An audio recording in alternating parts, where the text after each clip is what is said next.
Hello my friends and welcome to today's video. Today we're going to be diving into the haunted history of the Lizzie Borden Murder House.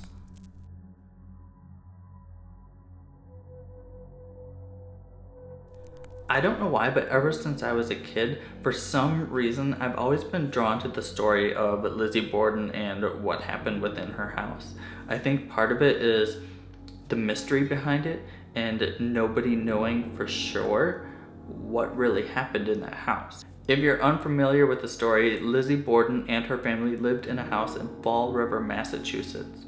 And they lived within the house from 1874 to 1892. Primary members of the house were Lizzie, her sister, her dad, her stepmother, and then there were also some servants or workers that also worked within the house. But family-wise, it was primarily Lizzie, her sister, her dad, and her stepmom. So how the story goes is that Lizzie Borden came home one day and found both of her parents brutally murdered. They were both struck many times with an axe. Her stepmother was killed upstairs in the master bedroom and her father was killed downstairs on the sofa. So one of the things about this story is the mystery behind it, and I think that's what really draws me to it, is nobody really knows what happened. Lizzie says that she had found her parents, while one of the servants claimed that Lizzie was there the entire time, or at least part of the time. So some argue that Lizzie was the one that murdered her parents, while Lizzie claims that somebody could have broken into their house and killed them because since their father was really kind of up there in the social ladder, he had, I guess, a lot of enemies. But then there are a lot of things that don't make sense.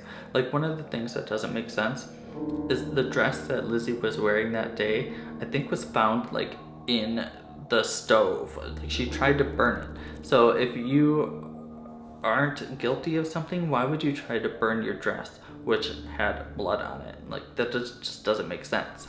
Now since the authorities were unable to come up with anybody else or any other real motive for the murders, more and more the fingers started to point towards Lizzie.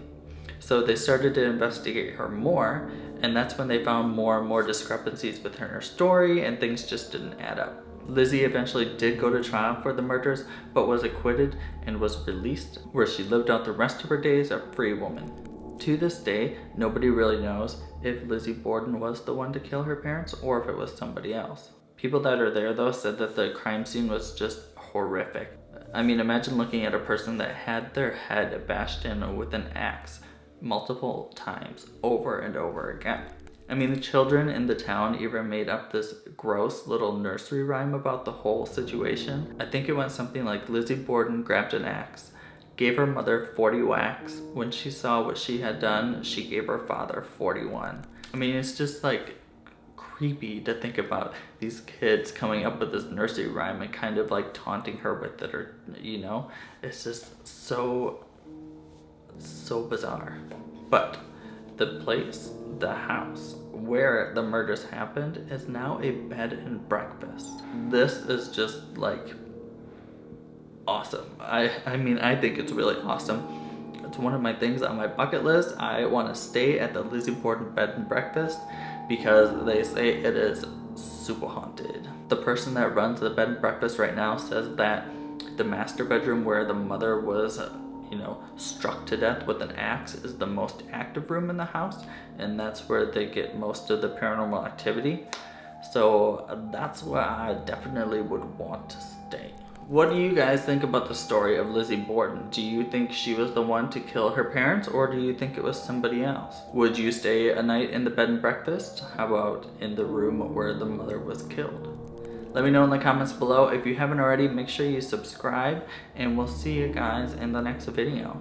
Bye.